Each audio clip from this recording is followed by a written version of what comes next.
correctly with the correct amount. D20 Radio, where gamers roll. www.d20radio.com.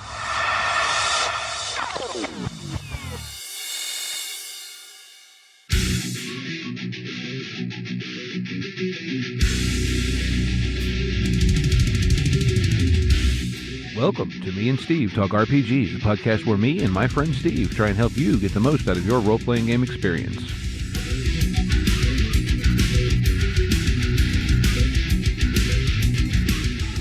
Hey folks, welcome back to Me and Steve Talk RPGs, and I've got another guest this week. This is someone who I actually wanted to get on for a while, someone I got to meet in October. Before I get into all that, I want to take a minute to shout out another podcast here on the D20 Radio Network, that being the We Fix Games podcast, which you heard us mention, I don't know, month and a half ago. What this is, it's actually, okay, the D20 Radio Network, right? We're mostly role-playing game stuff. People that run this, they're more video gamers. Laura and their co-host, whose name Jerica, I think, they do it's a kind of a deep dive into video games. They talk about what worked, what didn't, how they might make it better.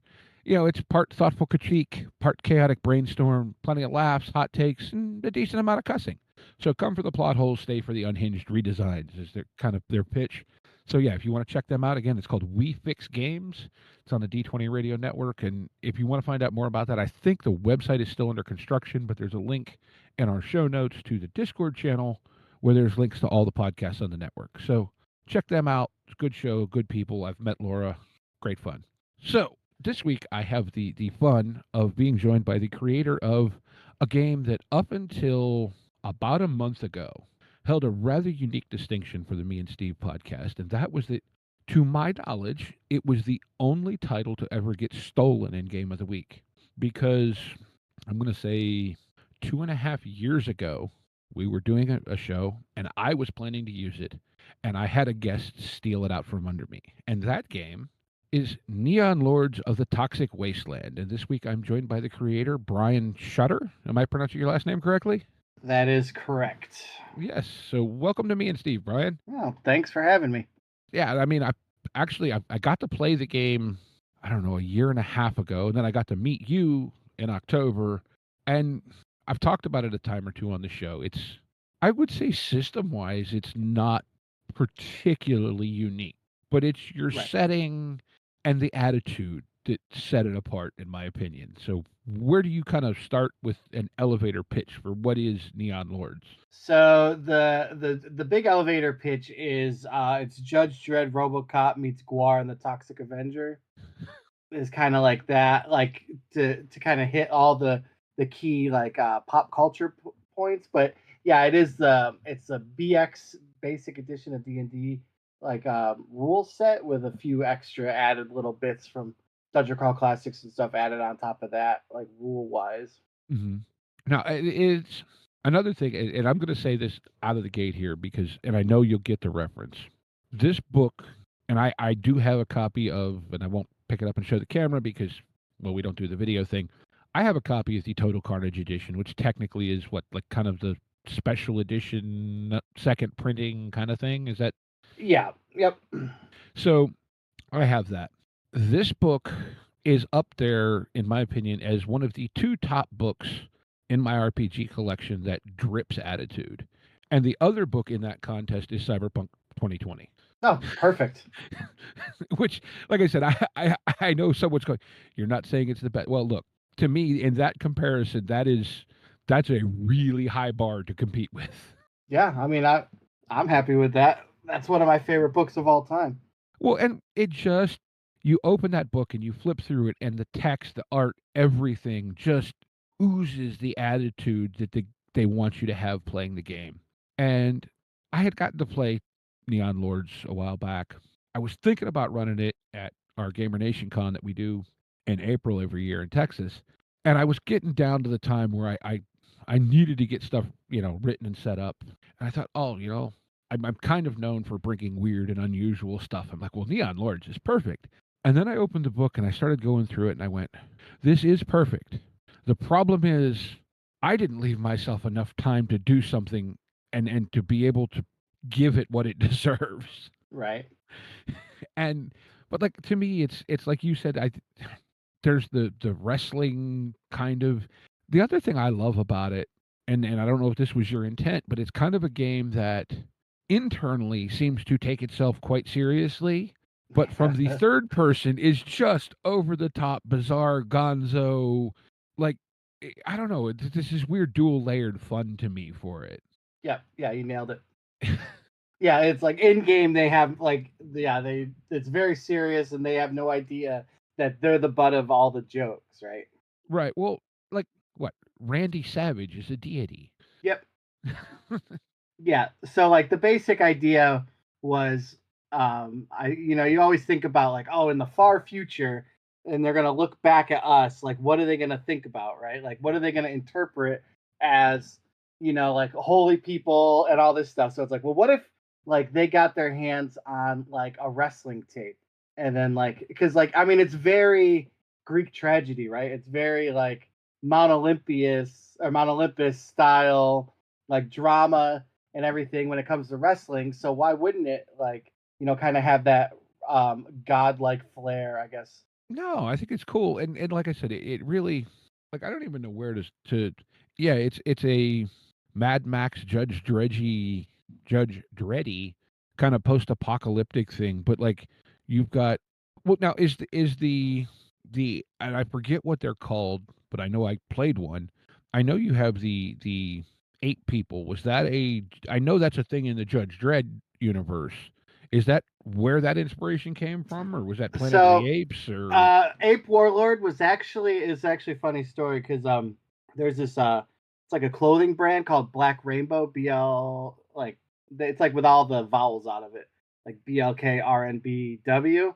mhm. And they did our dice bags and they did a bunch of shirts and we did a lot of collabs with them and they have a poster. I don't think I have it floating around. It's like the Ape Warlord versus the Party Beholder, and that existed before us.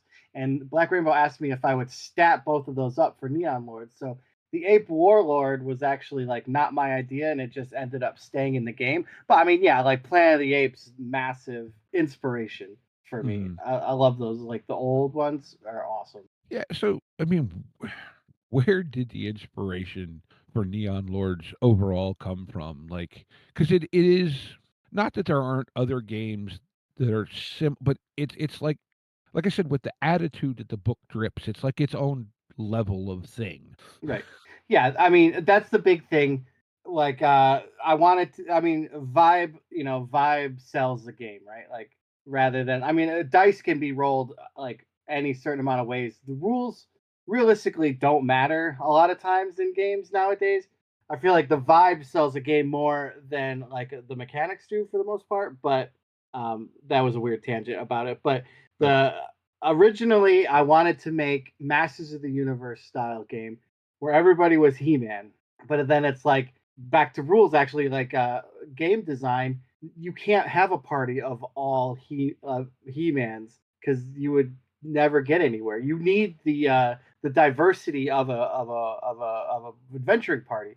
You need all those different character archetypes in order to survive in a lot of like the different like traps and hazards and monsters and stuff. Mhm. Yeah, and you hit on something too, like and by the way, tangents are more than welcome on this show. We joke that myself and the other Steve, who's not here this week, share an attention span. Right. But, like, I think to a point, unless your system is doing something really different, Right. I don't think system sells game other than if it happens to be your preferred favorite engine. You Yeah. know, if you like the Borg engine, you might buy a game because it's Morkborg driven. Right. But for the most part, like you said, the vibe is gonna sell it. And I think I get the impression, both having met you and even just in our conversation so far today, like Neon Lords was a world that started living in your head, and then you went, okay, I have to get other people to come share this fun.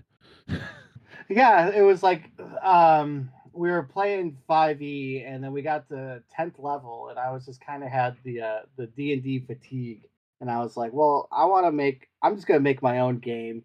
Like I'm put everything I like into it and then that's just, it was a giant like stew, I guess, right? A stew. I'm not a cook, but you add all the different ingredients. So it's like, okay, Masters of the Universe, Trauma movies, Judge Dredd, Robocop, like everything I like into one game, and it kind of ended up just how it is. Mm-hmm.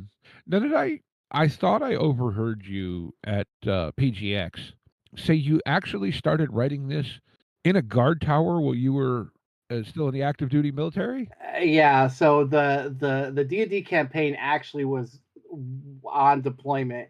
We were on QRF, which is like quick reaction force. So pretty much you got to just stay in a room all together in just in case something pops off, and you're like awake for most of the time. And like to kill that time, we ended up playing D&D. Like prior to deployment, they knew I was into the gaming and stuff, so I brought all my stuff.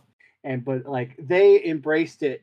It was nuts how much we played. It was like every day. I mean, we got to 10th level like by the book, within like a couple months. Mm-hmm. And so I'm just like over it. So then I was like, well, like we'll still run 5e because everyone knows it, and it's a great system, to get new people into role playing games. But then on my like off time, I guess from that, like and without other duties, yeah, I just started writing my own game and kind of just figuring it all out with just the time I had. So, like you mentioned, and you know, I my first game was actually WEG Star Wars Second Edition. So I go back significantly farther than probably a lot of our listeners. You mentioned, kind of your start there was 5e. Was that your introduction to gaming in general, or have Oh you no, been into no, it for that a was long time? my introduction was Hero Quest. Okay, I've So heard like of it. I've never played it. the Milton Bradley Games Workshop co-produced board game that I saw the commercial as a kid and I had to have it for Christmas. Unfortunately, I got it, but then like with it came with like all the plastic furniture and like all the minis and everything like for the board game. And Mm-hmm. so rather than like kind of playing the game, which is arbitrary, it's an easy game. You would create your own scenarios and kind of like we ended up making like kind of like our own role playing game slash game board game out of it. And then with the love of Hero Quest and the idea of like this cool fantasy stuff, I ended up getting whatever the introductory AD&D Second Edition box at that time was. It came with like a CD. They had like dramatizations on it and stuff. I think it had like the red. I don't remember what the cover was actually. It had the dragon on it, but it was like a weird like armed dragon thing. Mm-hmm. I think I don't know. Yeah, That's yeah. well, But yeah, so we're back in the similar era then, mid yeah. to It was late like 90s. yeah, yeah, mid 90s ish. Yeah, and then West End Star Wars. Like I had a buddy who like had all the books and he was like dying to play, but I could never get into the idea of playing Star Wars and not being like a Jedi, like in the Skywalker saga, right? Like Mhm. I couldn't wrap my mind at that point, and I have since then, but wrap my mind around like, well, what's the point of playing if I can't be Luke Skywalker? Eh, well, but I think that's the thing, right? Like, we all taste change as we get older, as we mature, as life changes around you, Like, I know I used to be a lot more into the kind of the combat and the tactics of gaming, and I enjoy that element to a point. But when I sit down to play a tabletop game, I much more want the unusual, the more narrative thing because, like, the way I kind of think it is, right, I can get that tactical crunch fix from playing a board game or a computer game where I get to do the tactics thing. The thing that I love about tabletop games is that you're not restricted by the code. Your Hmm. limit is your imagination and what the GM, unless you're the GM, will let you get away with. Right. Yeah, exactly. And so, like, that's where I find tabletop it is kind of freeing, right? Like, because your limit is the people at the table. Yep. Yeah, it's the ultimate computer game.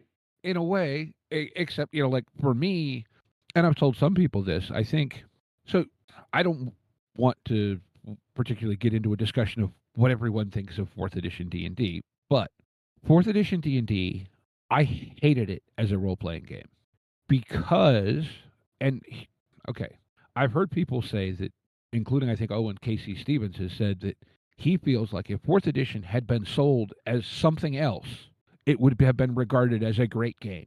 Mm-hmm.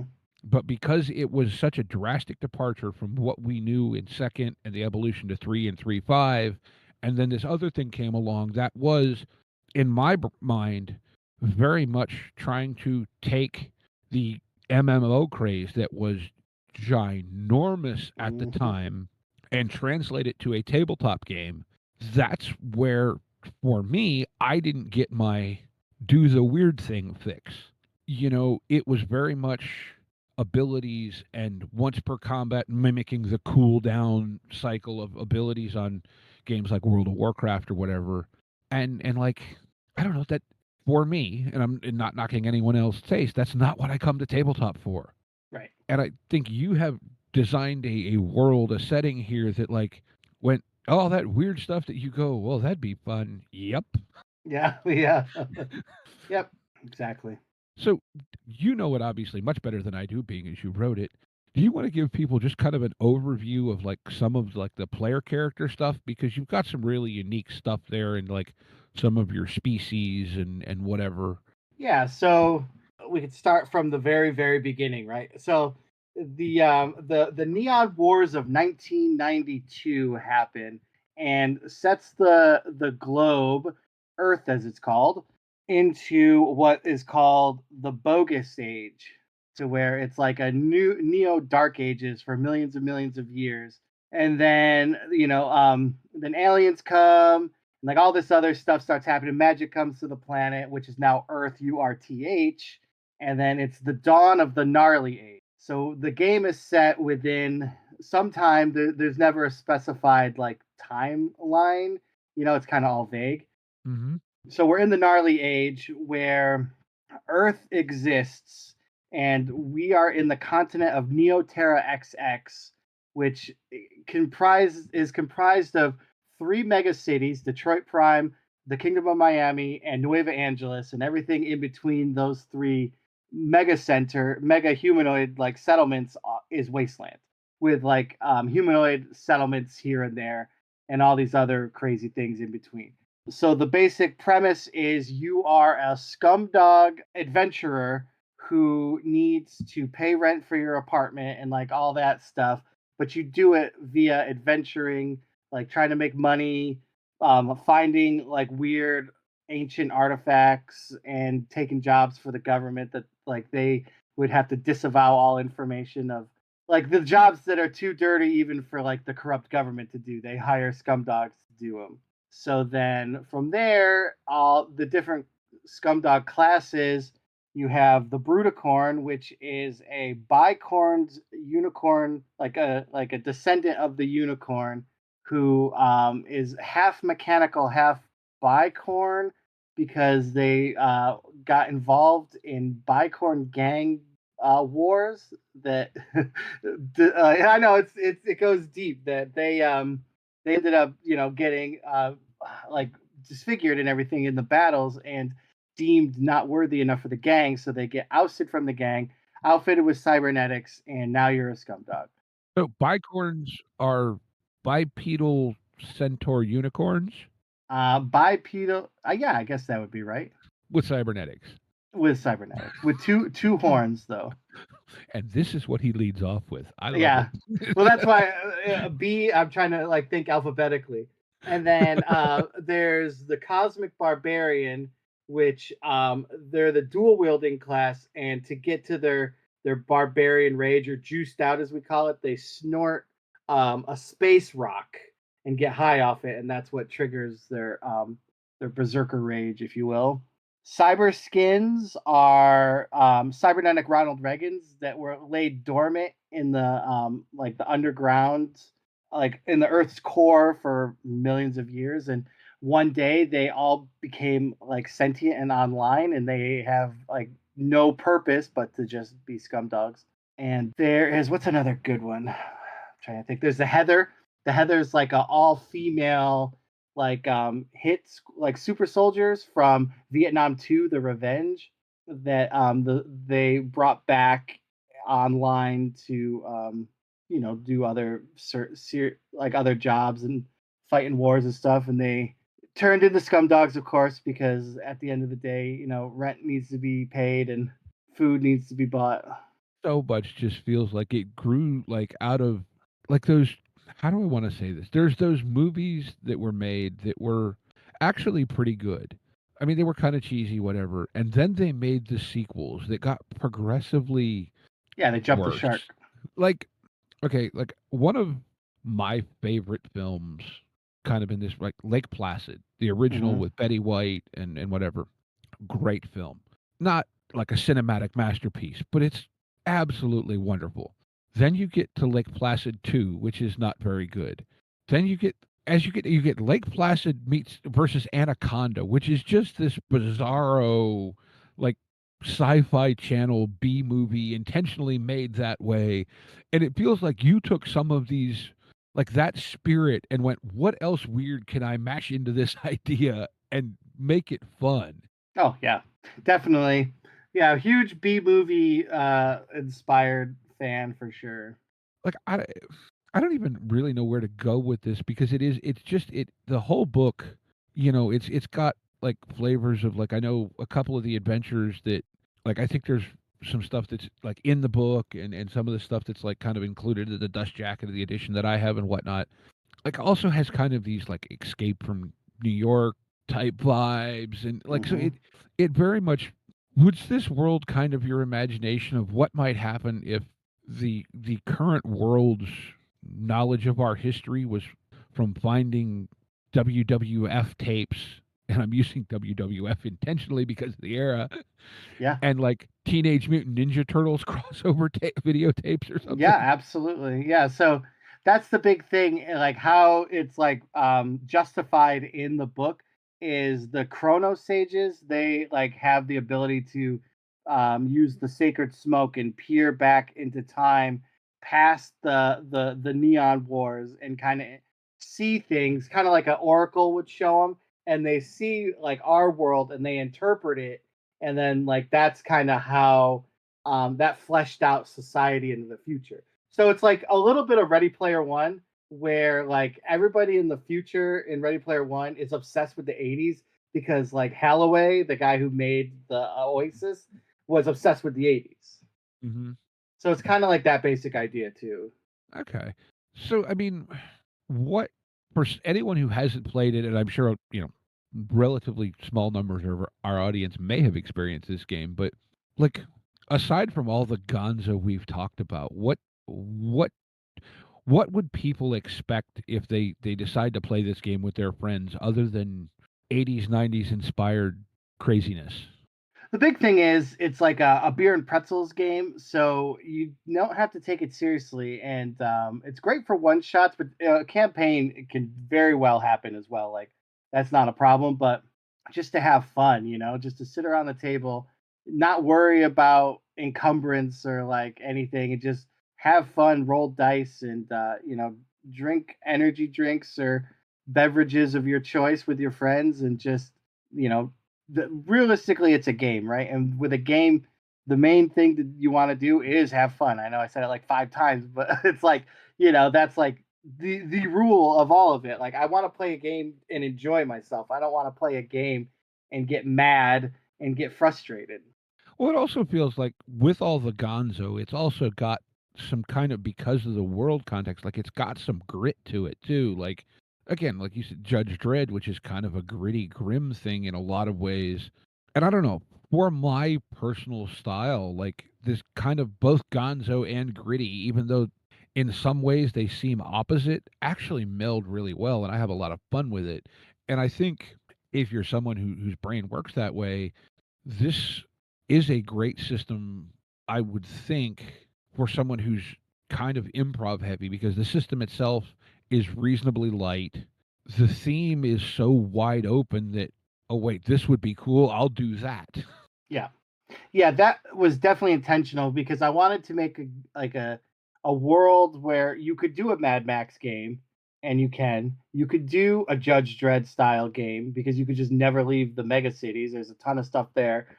There's the Kingdom of Miami thinks it's D&D, so like you could run a D&D like style fantasy, low fantasy like esque game in it too. There's just a bunch of different like ways to even play within the game that works too. Hmm.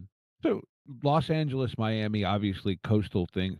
Did Detroit just get picked because it's in the middle, or does Detroit have a significance for you?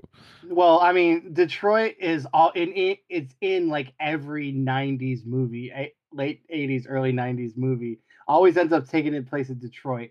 Like RoboCop is like the biggest example of that. So it's Right. like I kind of just like tried to think broad strokely. It's like okay, because everyone asks about Reagan too. Like, why is Reagan in it? It's like, well, when you think of the '80s, like he's one of the main people you always think about. He was president from 80 to 88. Right, yeah, he was the president of the '80s. So like it's kind of I kind of thought about that too. I was like, okay, so like obviously I didn't want to do New York because everybody does New York, right? Like Right. which there's nothing wrong with New York. You know, I live in New York State, so like I'm no stranger to the city, but I always think about Detroit, you know, like it always has that weird tie-in to the '80s, '90s for me. Yeah, no, I was just curious. Like, I mean, I guess Miami. You have Miami Vice. The fact it's south, it's east, it's coastal. There's a lot of things to play with in that. And L.A. is L.A. I mean, and then I know cyberpunk's a big thing for you. Night City is, well, it's not L.A., but it's still Close enough. California. Yeah. Right. Like I was just curious. Was there a reason other than, like, I guess you pointed out a RoboCop, whatever? Like it was Detroit, not Chicago or St. Louis or Yeah, it was just yeah, the major thing was RoboCop, and it was like to try to figure out a landmass big enough because essentially Detroit Prime extends like Mega City 1 does to where I'm pretty sure it takes up I have to look at my notes, but it takes up a good portion of Ohio and like down into Michigan and like envelops that whole Midwest into one giant city.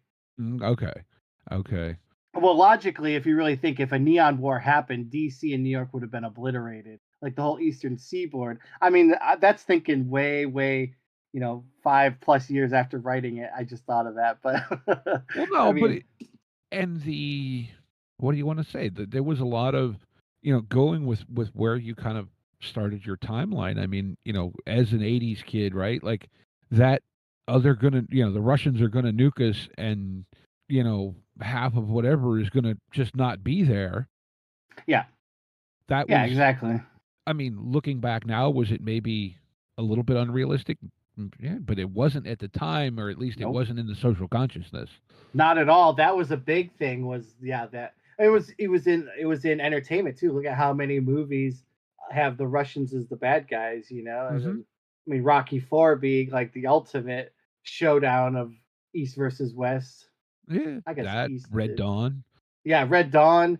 Yeah, there's a ton. I mean, yeah, Red Dawn is like is one of the best examples for sure. That's like, I mean, that literally is hits home, right? Like, Now that's a curious concept, and this literally just hit me.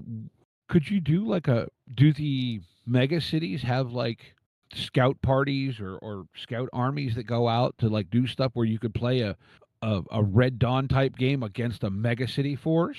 yeah, absolutely. The one of the biggest. I mean, the governments are corrupt, obviously, right? Like, Hmm.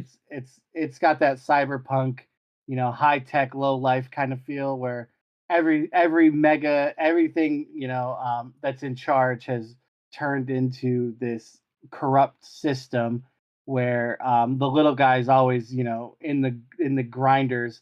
So you could definitely do like a Red Dawn situation for sure. Well, I mean, even like the street enforcers are statted up as villains and bad guys. Hmm. So we've talked about this. This has been out now for what, 4 years ish? Yeah, like about 5 years. I think the Five. Okay. first Kickstarter was 2020. Okay.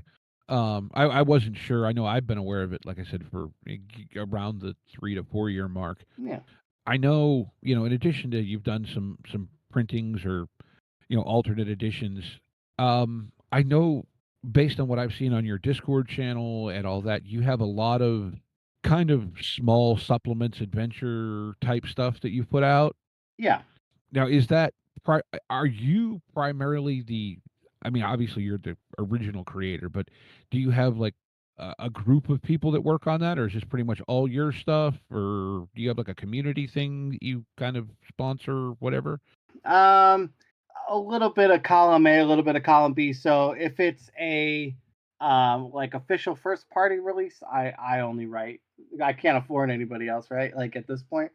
But then yeah, so we do a lot of there's a good third party license that you can make Neon Lord stuff for, and people have used, and then through the Discord community, we're building kind of like a fanzine where you Hmm. can submit your stuff, and then we're gonna make it and release it to the public for free.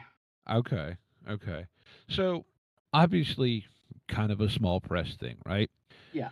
Your PDFs are on drive through wherever. If people want to get the physical books, I know in October you had told me you at the time were being distributed by Goodman Games. Is that still the case?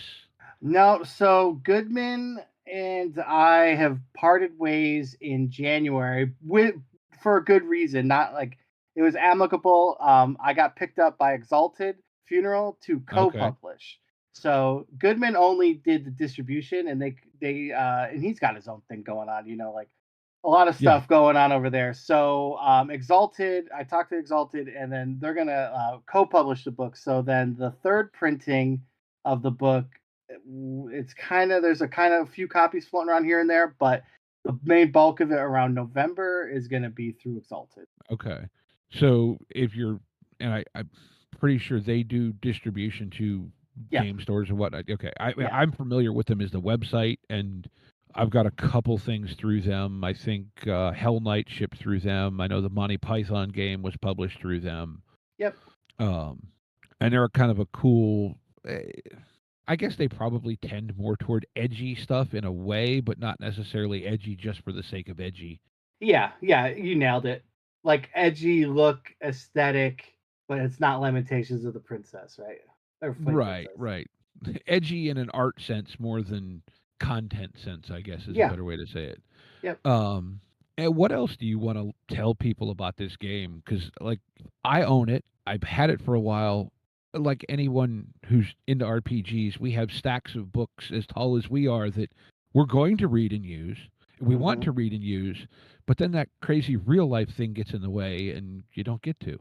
Yeah, that's the problem. I'm a fan, but I feel like I've come to the conclusion I'm a game collector more than a game player. Right? Like I collect more than I ever get to play, sadly. Well, I think we all do. I mean, I know Yeah. I've talked with designers before, and they go, "Oh yeah, my collection has you know thousands of titles in it," and I'm just like, and some of those people are designers, and they go, and you know why I have them is because there's always that one little nugget in that game that you can take and build something with. Yeah, that's how I justify buying them too. It's like, "Oh, I got this for research." Yeah, right. So what do you like? What do you want people to take away from if they've not heard of Neon Lords before our conversation today? That's a good question. I would say pretty much give it a shot, right? Like just check it out. There's if you're into you don't have to be the big thing is like it does rely heavily on like like movie quotes and like kind of like some references here or there, but you don't have to get the reference or be into that sort of thing to enjoy the game too. I know that's like a big like kind of like a wall sometimes people are always like, "Oh, well I think like cuz I'm not really an 80s kid. I won't get it." It's like, "Yeah, but you will. It'll be fun." There's a lot of like timeless themes that go on too. Well, but I think, like you said, there's so many movie references. You can just go back and like, just because you didn't see RoboCop in the '80s doesn't mean you can't go watch RoboCop on whatever streaming service it's on. Yeah, I highly Oh, recommend it too. oh, they're great movies. Yeah, definitely. Kind of quintessential cyberpunk world, in my opinion. That's interesting. Yeah, I definitely consider RoboCop cyberpunk. Like, They it's might not as techy, but no. the tone of the Oh world yeah, the grit's is. there. So I know, kind of another thing. I know you've done work with Artal Sorian on Cyberpunk Red. Anything I else did. you want Yeah. to talk about regarding like what else you've done as a game creator? So, outside of my own stuff and Artel, no one ever asks me to ever do anything, which is kind of like weird and sad, but no, I'm just kidding. Yeah, so I have been doing like a bunch of like other games. I did a zombie brain eaters, kind of like with John Hambone McGuire from the Vintage RPG podcast. We did a zombie game together. It's kind of our take on Return of the Living Dead. Mm-hmm. So that Exalted is co-publishing that as well, and then I just did a game called 1-900 Fantasy, where it simulates the idea of calling a 1-900 number and playing a simulated fantasy game over the phone, but it still uses dice and stuff. That's interesting. Yeah, That, it's. Oh, go ahead. no. I was going to say also now, I know the two of your friends, you and Brian Colin of Yep. Vast Grim. I've seen you two cross promoting each other's stuff on social media enough that I've lost track of. Are you two actually working on anything, or do you just both think the other guy's stuff is really cool?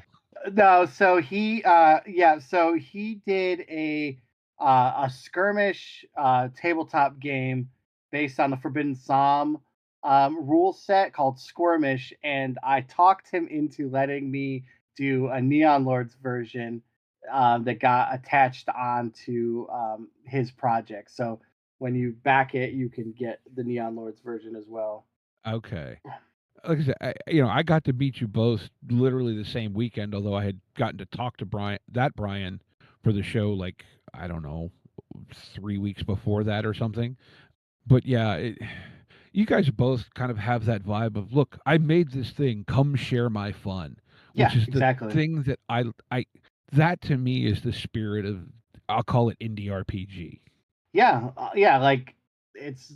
I mean, you're not making any money off this. You're doing it for the love and the expression of being able to like make your world and enjoy the fact that there's other people out there that are not only willing to play in your world but enjoy it as much as you do. Hmm. And now I remember when I got into gaming in the 90s thinking, all these people that make these games must be like super cool, mega awesome. And I'm not saying this to say that they y'all aren't, but doing this podcast and getting to interview people and meet people, it's become so much more apparent to me that nah, most of y'all are just regular gamer people like the rest of us. And again, I've talked to enough of you smaller press creators that, like, yes, we make tens of dollars off all this time we put into everything. you know, Right. most of y'all still have regular full-time jobs. This is the thing you do on nights and weekends. All the time the rest of us spend playing games, you're down there typing away, writing things and laying out. And I don't know, I guess the long way around to just kind of say thank you for giving up your time to play to make cool stuff for the rest of us to play. Yeah, I mean it's a labor of love, that's for sure, but it's so much fun, like just laughing at myself, like writing ridiculous things. Yeah, well, and like to me, uh, and I think I said this when we started off. Neon Lords to me feels like a game that internally takes itself seriously, but from the external player perspective, very much is tongue in cheek, poking fun at itself, laughing at itself, and just we're gonna have a good time. Yeah.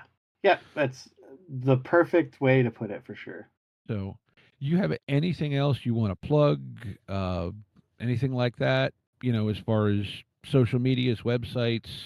Yeah, so you can find there's a few things. You can find me over at neonlords.com.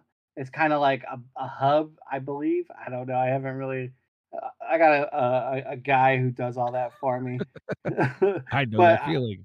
I think let me pull it up here. I'm pretty sure it's a gateway, if you will, to the world wide web of what is all Neon Lords. But I know there's like it has like you can buy it there. There's resources. There's like the random generators that we have, so you can literally click a button and it'll tell you like what you looted on the dead dude. It's got the 6 start rules, so you can kind of check out what it's all about before you jump into it. that's like neonlords.com. That's easy to remember. But my big thing is I do a Patreon every month where it's called Knights of the Slime Table, and essentially, do you remember like the Burger King Kids Club? Vaguely. So I it's actually like grew up very rural, but I vaguely remember it existing. so I mean, okay, so it would be, what's another reference, like an 80s 90s fan club, right? So where you Right. would get like a membership card in the mail, and you would get stuff. I wanted to emulate that in the modern times with 40-year-old adults that have disposable income, right? Like, so essentially the Knights of the Slime Table is my Patreon, where there's a bunch of different tiers you can join, but it's a newsletter every month and a 12-page adventure supplement. Whatever I feel like doing that month is guaranteed. But then on top of that, there's like cards that I make for Neon Quest, like the fake 80s game, but they're usable in Neon Lords. Mm-hmm. And then I do like I try to do it every Sunday. It escapes me from time to time. It's from the screen to the slime table, where I will take an item, monster, character from popular culture and gamify it into Neon Lords. The last one I did was Jan Michael Vincent is alive and well in the Neon Lords universe, and and he's an NPC that he can call forth the Airwolf to do a strafing mission on a location of your choice. I love it. I love it. Yeah, and it's just wacky stuff on there. Like, I have a blast. I love doing the Patreon because it sharpens your creative chops, because you have to come up with something every single month. And Mm-hmm. and then this last one, so we're in June. I did it's a supplemental book called Super Sausage Systems. So like the name of the company, Super Savage Systems, that's like my company I make Neon Lords out of. It's essentially just all meat related. There's like a hot dog warrior class, and there's mustard mancy spells, and like monsters involving meat, and items involving meat and hot dogs and stuff. So it's just like stuff like that. And then I did like hair rules are in the book. Makeup rules, to where you can add makeup and what effects they would have a couple months ago, and just random. It's like whatever I come up with. I mean, I don't even know what I'm gonna do next month. Like, it just and that's in like 2 days. Well, like, but I feel like that's the spirit of the game, right? It is what strikes you as being appropriate. Yeah. Yep. Yeah, it's whatever I get obsessed with at the moment, and then I can crank out something for it, and then put it into the Neon Lord zeitgeist, and then move on to something Mm-hmm. else that catches my attention, like like a shiny object. Wait. Shiny objects? I don't know Yeah. anything about that. All right. Well, I think then, unless you have anything more to say, I just tell people go check Neon Lords of Toxic Wasteland out. It's great fun, and like you can tell, Brian is a fun guy, and he just wants you to come share in his madness. Yep, exactly.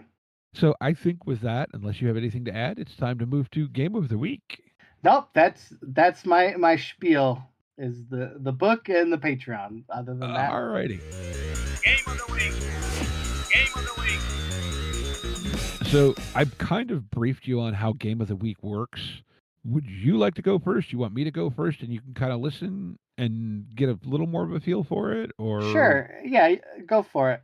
I'll pull up all the info for mine too, so I don't. okay, yeah, I'll drop a link. There's right above the channel we're in. There's a channel called Guest Green Room or just Green Room, and that's kind of where we drop the links for these, just so that everyone can see what everyone else is talking about. So I'm going to go a little bit outside of the norm here and bring up something that is a bundle that's on drive through currently, and this is another bundle put out kind of around Owen Casey Stevens, who, for those of you who don't know, is a guy who has been active in the role playing game creation community since approximately the dawn of third edition. Done a lot of work with, be it Wizards, lots and lots of work with Paizo on Pathfinder, done a bunch of work with Green Ronin, has done a lot of work with a lot of people, and is one of those creators and people in the RPG creator community who seems to be almost universally loved. Like everyone I talk to seems to think he's a great guy. We had him on the show a while back to talk about the OGL when that whole controversy was going on. And for anyone who hasn't been in the RPG online space, Owen has had a battle with cancer. As a largely freelance writer, obviously his medical coverage is not that great. So he is still, well, at this point, he is in remission. Well, to quote the line in the description of this bundle, thankfully the cancer is currently in remission. Sadly, the bills are not. So this is a bundle called the Owen Stevens Summer Survival Spectacular. Yeah, Owen Stevens Summer Survival Spectacular bundle. It is a whole bunch of titles, I would say largely fantasy and probably primarily geared directly for, say, 5e and Pathfinder, but there's a lot of somewhat system agnostic stuff in here. There's resources, yeah, like stand up paper mini things, there's maps, there's all kinds of cool stuff. The bundle cost for to buy the bundle is like $30. Separate value if you bought all the titles individually is over $800. So it's a good value. No, maybe you're not going to use all of it, but the proceeds are also going to someone worthwhile. And kind of the key thing, like the key part of this, Owen sat down and wrote a collection of essays that are the collection is called Essays from a TTRPG Professional. But I think this is something that could be valuable to anyone who kind of wants to get into creating, you know, issues from like, well, how long before you recontact someone if you're trying to get work with them? How fast do you expect to write? What are pay rates? And a lot of this is just built out of his 20 plus 25 years of experience in the industry. And, you know, I don't know if you've ever gotten a chance to deal with him, Brian, but I know my, you know, contacting people around, he just seems to be a universally well regarded and all around nice guy. Yeah, no, I never got to meet him. Like I said, my only direct, you know, dealing with him was we had him on the show a little about a year ago, I guess, when the whole OGL over the new D&D thing was going huge. And we brought him on just to give people context of like what for anyone who came into the gaming space post the OGL just being a thing, you don't really understand how big of a deal it was. It was huge. You know, and so, like I said, this is, I mean, it's a great value. There's stuff in there, like I said, be it just maps, little things, whatever. There's bound to be stuff you can use and inspiration, and it's going for something good. So it's not a game per se, but there's all kinds of like necromancers, almanacs. There's tons of like adventures. There's all kinds of stuff, you know, spell card print things. Just again, like I said, tons and tons of stuff. So the Owen Stevens Summer Survival Spectacular bundle is my game of the week for this week. Very cool. So you need me to do mine? Yeah, if you don't mind. No, I'm just kidding. Yeah, I'm gonna pop the link into the green All room right. for you. So the game I want to talk about is called Space Gits. It is a dexterity-based skirmish game by the guy who made Gaslands. So essentially, you are drunk space orcs causing a ruckus in you know, like whatever space town that you find yourself in. But it's dexterity based in where you roll the dice onto the skirmish battle mat, I guess if you would say the zone, and you have to move your drunken space orc towards one of those dice, like however many inches. Like if you roll like a 5, you got to move 5 inches that to that dice. And if you bump into something like a bottle cap, you collect the bottle cap. The more bottle caps you get, you win. But if you bump into another orc, then you start fighting them. But then damage is accumulated by stacking dice in a dice tower next to the mini. And the more damage you take, if that dice tower falls over, then you fall over drunk and you got to get your space orc buddies to come pick you up. So Oh, like that yeah, it's absolutely bonkers. So it when did it fund? It funded maybe a couple months ago on Kickstarter, but the rules were free.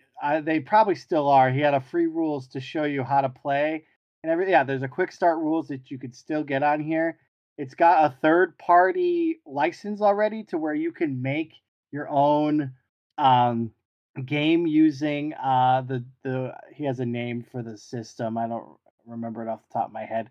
But I mean, like, I'm definitely gonna make like a Neon Lords version of this because we have a bunch of minis out. We got the other skirmish game, so why not do like a drunken brawl style mini game using these rules? Yeah, well, it looks like too he's got a pledge manager thing up on GameFound. Oh, perfect. Yeah, there's a link on the Kickstarter page. Oh yeah, I see it. Yeah, just hit the open manager or pledge manager open. Perfect. Yeah, and you could go. This looks just, oh my God, this looks amazing. And I apologize. I just realized I posted my link to mine in the wrong channel, which is why you were probably staring at the screen going, what is he talking about? That's all right. I just kind of just went with it. I'm like, let you do your thing. So I reposted it if you want to take a look at that. But Yeah, I will definitely take a look. you know, no, this looks great.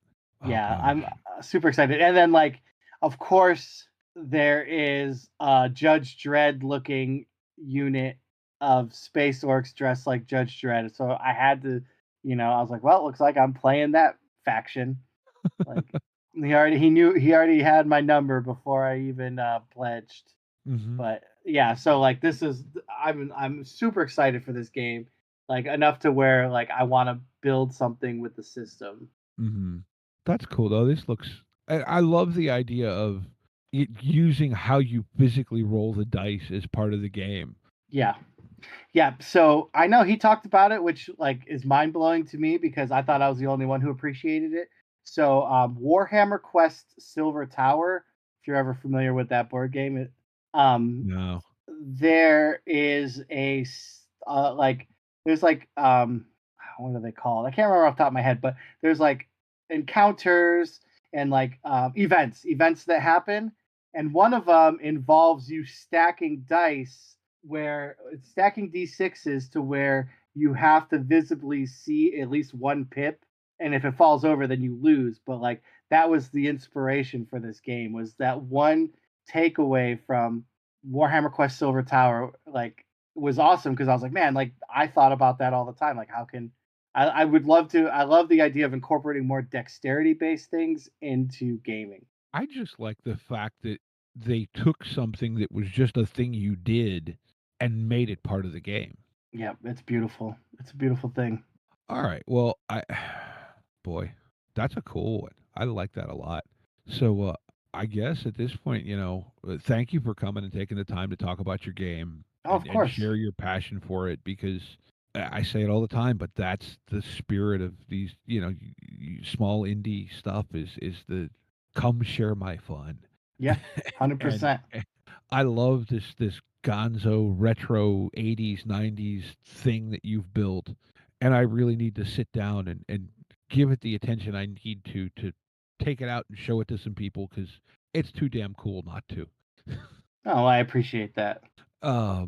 But I think with all that being said, there'll be links for all of, the stuff for Neon Lords and Brian's Patreon and all that. We'll make sure we put that in the show notes.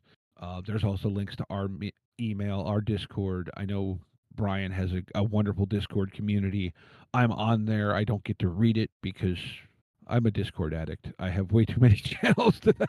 Oh yeah, I have so many channels that I have to sadly neglect because I got to keep up with just mine. Well, right? Like, which is a good thing, a good problem to have. But we'll put links to all that stuff in the show notes. There's links to our Discord. We do a Patreon if you want to toss us a few bucks. If you don't, that's cool. Just enjoy the show. Tell your friends, share it if you think it's a particularly good episode. Maybe even share it on your own social medias. There'll be links to our social medias, which sadly I don't pay much attention to because I suck at social media. But I think with all that, again, thank you, Brian, and to all the rest of y'all out there that are listeners, be kind to each other and get out there and play some RPGs. Intro and outro music by the band 12 Noon. You can email us at meandsteverpg@gmail.com. You can find us on Twitter and RPGs. Find us on Facebook at Me and Steve RPG Podcast. On Discord at Me and Steve RPGs. And as always, all of these links are in the show notes. Thank you, and be kind to one another.